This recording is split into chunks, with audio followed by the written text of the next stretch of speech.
Our next speaker, Dr. Ambuja Salgaonkar, is an academician with a deep passion for education and innovation. With over 30 years of experience in teaching, research, and academic administration across 4 universities in Maharashtra. Her interdisciplinary work spans Indian knowledge systems, NLP for Indian languages, script processing, computational music, biometric forensics, indigenous medicine, inclusive education, robotics, and more. She also writes with a strong voice for environmental and social awareness. We are honored to welcome Dr. Ambuja, Associate Professor at the University of Mumbai. She has played a key role in the Respin project for Marathi, bringing together skilled native speakers and writers to enrich linguistic resources. Let's give her a very warm welcome. Good afternoon. I think many of the speakers were from Karnataka and they were able to connect you in your native language. I am from Maharashtra, Mumbai University. Thank you for the introduction. And yeah, since morning I have been watching, and I don't know where should I start to appreciate. So maybe I will use last in, first out. So the last in first out means I hope many of you know the data structure, no? Karthik's voice. Karthik's voice, I must appreciate the first thing which I hear. Yeah, definitely. Don't you didn't it felt by everybody? Every time I said, oh, he is the person who is here for quite a long time. Most probably IISc do not want to leave him because of his voice. And another important thing is that, yeah, it must be so much of dedication. Person like him, he said, ki so many years he's working for and in the research, being so passionately, and it's very difficult. As sir said, ki it's getting married and finding out a right groom or right bride. Definitely, sir, you are really a lucky person if you get such students. Uh, yeah, my presentation is not a very beautiful, I should say, as compared to whatever I saw those people. It is just I should not miss the track. The points are listed out. And well, I listed some 8 to 9 points, I remember. But since morning, when I'm listening to all of you, there are so many points which I have noted. But yes, given the time frame of 15 minutes, I just mentioned one example. I have a great admiration for you, all the appreciations, and for all commitment of Professor Prashant and all of his team. Yeah, first few slides are to show you what is Mumbai University, my where I'm employed to. Next, some 2, 3 1. Yeah, we are one of the very oldest universities in India. So such a beautiful infrastructure you can see.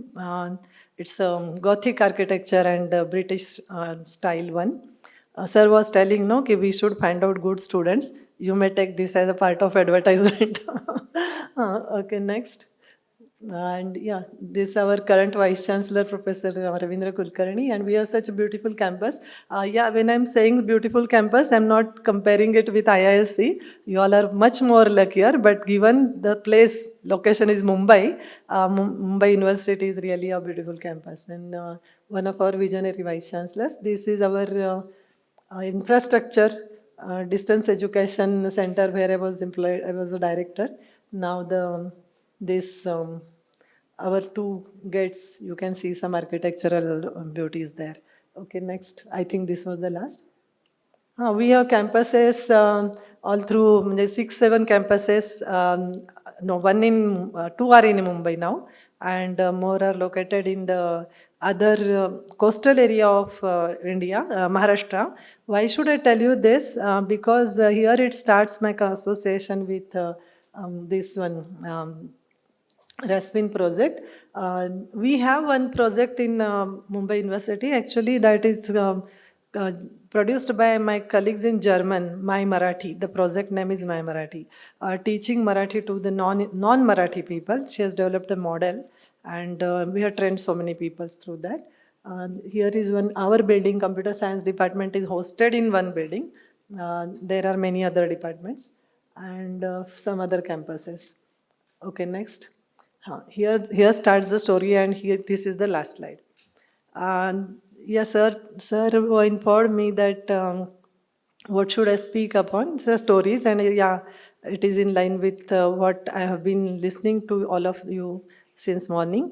My association with IISc, in fact, when I was a student, that time also I knew such interesting institutions are there in India, IIT and IIScs and all. And of course, being from a very rural, not so rural, but yes, town place in South Maharashtra, I didn't have so many opportunities to visit such places or getting admission to them there in my when I was a student. But then when I became a teacher, I thought I should develop the knowledge about this and guide the students at least, and girls especially, to take into go there. And I was seeing the situation has not been much changed for last 30 years. When I was a student, it's been 30 years. And today also some of you were telesharing the similar kind of sentiments. Well, it was in COVID's time. Somewhere it was a forwarded mail. Somebody asked me, "Okay, how do you know Professor Prashanto?" I said, I don't know. I didn't know him actually. I got one forwarded mail, maybe because of my interest in natural language processing, and I'm a prolific author in Marathi. So my interest in Marathi writing. It was for curation and evaluation of the Marathi sentences, and the volume was so big, in thousands. Then I thought, okay, let me at least start the work and see what is the data.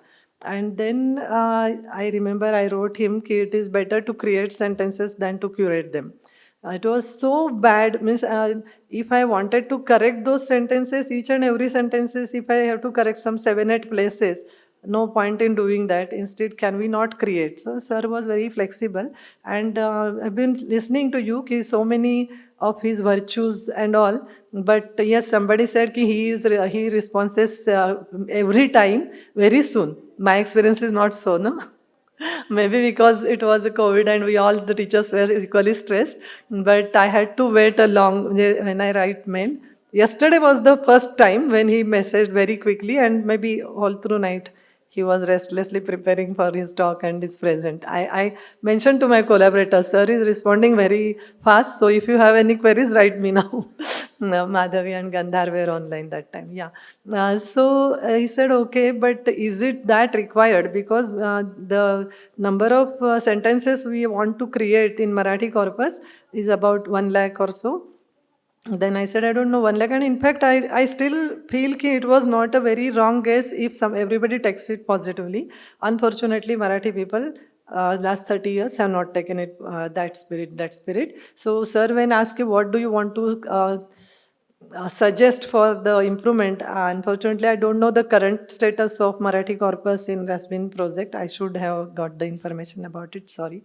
But then, well, it was, I liked his ideas so much. First of all, I must admit that I was working with Bhashani some 3 PIs, but only with Prashant sir the collaboration continued. And that is because of his interest in due diligence and commitment. Okay, even if it was 1 day delayed or so, he keeps it mind and response. That is very important. And initially, I was really afraid of his voice. When he said very 2, 3 words and then cut. Then if you are not studied, come like that. So interaction was not very smooth as such. But then, okay, I always had that feeling that we are in state university and then they are IIS central institutions. So possible there are lot of burdens, lot of projects they are handling. So I have to be I have to come up with more studies. But yes, I must mention that also. When he found that I'm seriously working on the projects, my ideas are really important or they are contributing in positive ways, then he started giving me time like anything. And then there was a freedom also. Okay, you suggest and I will think over it, and then I'll connect my team. And definitely the team was so supportive, so encouraging. And I didn't see any of the people who worked with me, but I don't know. Satvik was the last person who was in my team. But those were very good kids. Means I should say that even midnight, if I said, okay, this much is the part done, these are the requirements and all, they would say, yes, we will do it. And they did it. So with that evaluation of Marathi sentences, the journey was started. And then the possible solutions, I don't know, that time at least, yeah, whatever I suggested, sir did ki 10,000 and 10,000 keywords, and then based upon that, we were supposed to create conversational corpus.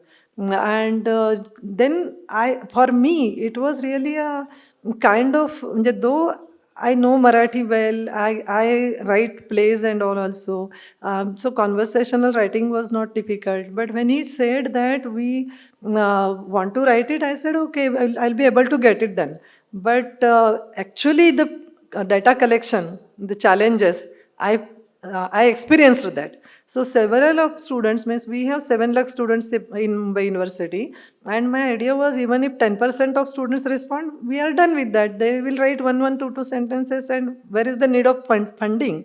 But no, training, where all they fail, what type of difficulties they come across. Then I started conducting workshops for that. Even after that, I was not able to train some more than 10-15 people who would able to write the sentences to the requirement. The parameters which he had set, they were really good. That was my learning actually, how should we go for the parameterizing. And then, with respect to that, subject to those constraints, creating those sentences, very few of us were able to do that, and there were no students who did that. That is very much sure. I tried with all my MSc students also, very good MSc students also. They were not able to do. And whoever were contributing, they were people of my age. They like 40 plus 50 likewise. And those are professional people. So they have hardly some time to dedicate, but they will do good quality work. And that was only in the standard Marathi. Still the question was what to do with the dialects. And that was one more question. Sir had said, select some 4 dialects of Marathi and start generating corpus in that. We can go for parallel corpus also. So since I work in NLP, it was my point of interest, creating parallel corpus and all. But then the question was, which 4 dialects? Since in Maharashtra, even if I knew there were some 8 to 10 minimum, when he said ki select any 4 5, when I started scanning through, I got to know there are many dialects, not 4 5 and all, 30 plus the number was. And then the question was, which 4 5 out of these 30 or 30 plus? Then there came one more problem in front of me. Okay, can I not employ AI for that and generate the 4 or 5 clusters, or given K clusters? So they will be representative clusters of Marathi dialects. And if that model works, the similar model could be. And I asked him, how did you find out this number? Ki, suppose say you are working in Bengali. So 4 5 dialects of Bengali. I am sure that there may be there are more than 4 5 in Bengali also, every Indian languages. So how to come up with that? And he said, no, that is their choice, they have decided. But as a computer scientist, that was not the solution acceptable to me. So then I started working on that, and right now we are with the model. I'm happy to share with this with you. Okay, we are with the model that given the dialects corpus. Incidentally, I got one created by Marathi Rajya Bhasha Kendra. We can generate the clusters, and centroid of the clusters are representative. Now, recently I worked on optimization. What are the keywords? Only those keywords if you train, then the work in that dialect, speech or text, whatever, it will be useful. The training could be restricted to those many words only. So that was one interesting research problem which I got while working with him. And then there was one more important, since still I don't know what is the solution, but I'm thinking on that line. See what he said, and many other PIs also said the same thing. Since they wanted a very large corpus, they would web scrape it. And that was the point which I said, the curation is difficult and the creation is better than that. So web scraping, if I see, then I didn't know about that till the time the language has been changed so far. So then I started checking which are the web pages, where did you find it from? And then I came to know, even now in the newspapers and everywhere, people are not very much bothered about the sanctity of the grammar and all these things. So the language which is available on the through the web script pages, that is not very much in line with the standard language, and there are many times mistakes or faults even in the semantics, interpretations and semantics of the usage, in the usage of the language. What to do of that? I don't know really, but then very recently I was thinking, now it's era of natural language generator. So if this is a very difficult problem, creating 1 lakh corpus with a very hard efforts, I don't know whether I have contributed even, must be less than 10,000.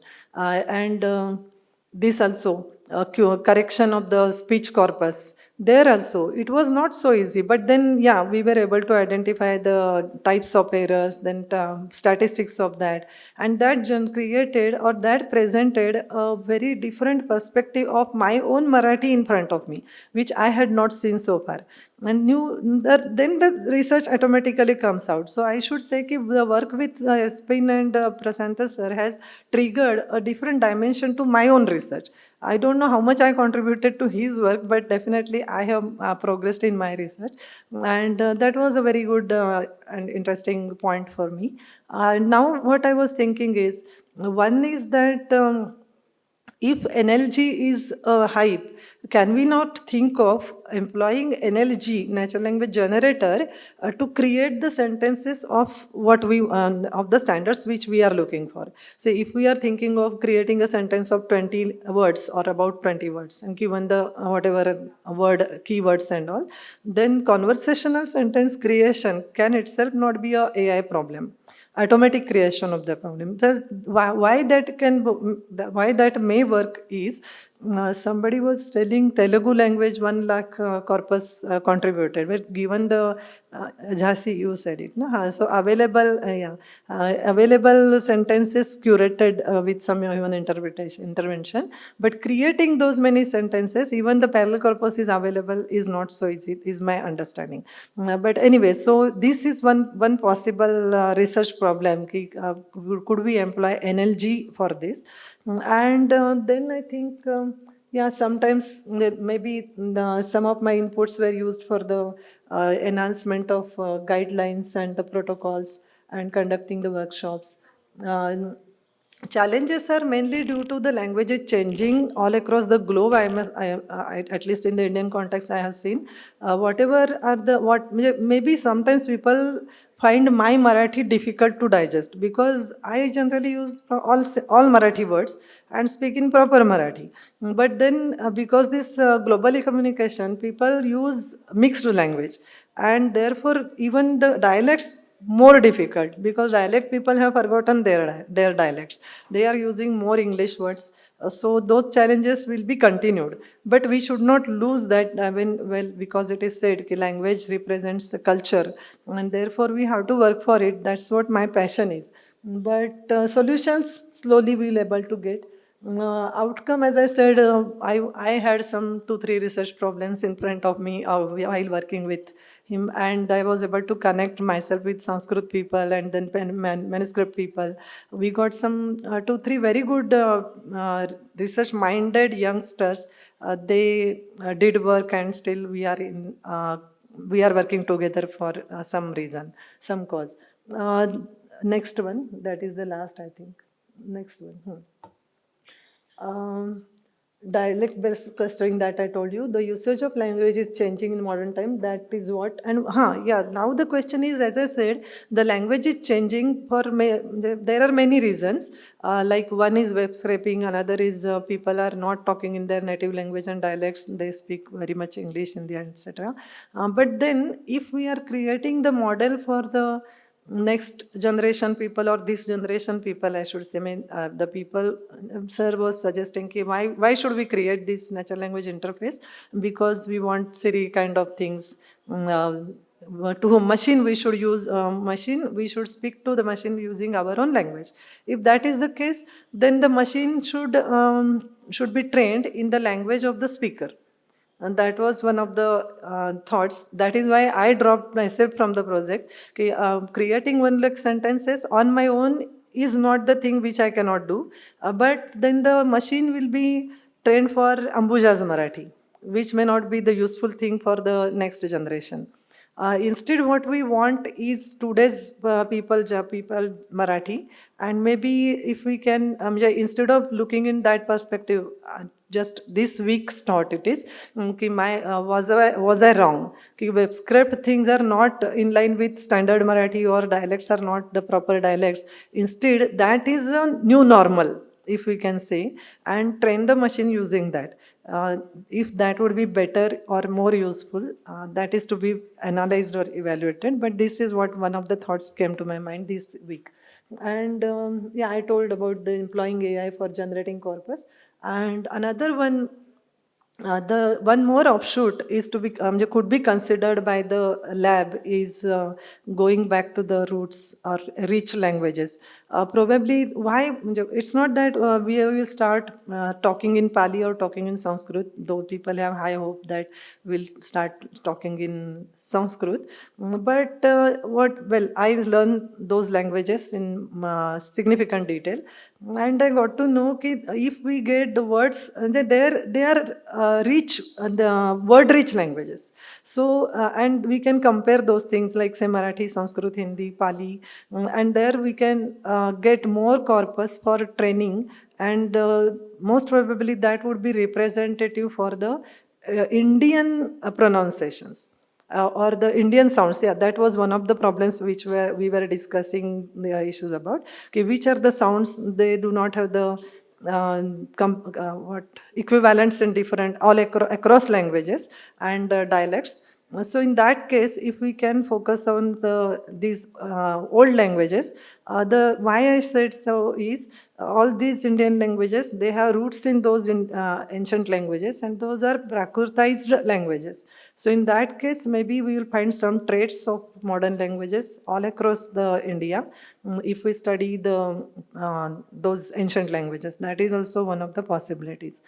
Uh, Maybe just now when I was talking to Kamini madam, one more thing came to my mind. How can we take this ahead? This speech, I didn't think myself as a speech researcher, though I worked a little bit into that. Natural language, mostly in text, my interests are. But yes, one of my projects is to help this or experiment with neurological disordered kids and see what is the impact of training those kids with Sanskrit. Can we teach them Sanskrit? Yeah, neurological disordered kids means they have lot many difficulties. Even the mind is different thing, but brain itself, motor controls and all, are almost verge of getting breakdown or something. You cannot predict what time they will behave like this, which way. So but still when we start working with them, and I'm teaching Sanskrit to those people for last 3-4 years, they have shown drastic changes in their personalities and their what I can say, improvement in their abilities as well, in general, abilities in general and academics also. So that kind of signal processing which we have been seeing since morning, could we work with, could we employ that for the betterment, or we can say measuring the improvement, measuring the enhancement of employing any such a non-invasive kind of therapy? Instead of using the modern therapy, can we not use therapies like this, which is very much IKS, Gita, I mean, there are multiple aspects attached to that, but yes, I did not know the way to measure it scientifically. Probably these signal processing machines, devices, and then using the data for AI may help to get better solutions in that context also. So this was all my journey with Professor Prasanto. Thank you very much for inviting, and he was so generous, and so I was excited obviously to visit your lab, and tomorrow definitely I'll go and see what all the things are, and whatever way possible, I will like to continue the journey with you all, and this is all. Thank you so much. Thank you. Awesome. Thank you, Dr. Ambuja, for the nice summary and the talk. I must mention one thing about Dr. Ambuja. The level of meticulousness she had was enormous. I think we have been working with many language experts. She was at every step taking a decision may cause these many pros, these many cons. So let's analyze that. And for each of them, how much is the confidence we have, what are the risks we have, and accordingly, for example, we had one app through which we are supposed to, let's say, correct some sentences and listening to audio. She made so many changes, and all of them were required, which we could not think about. So that was great, madam. I learned a lot from all of them to be meticulous and critical in every step while you do this kind of work. Thank you.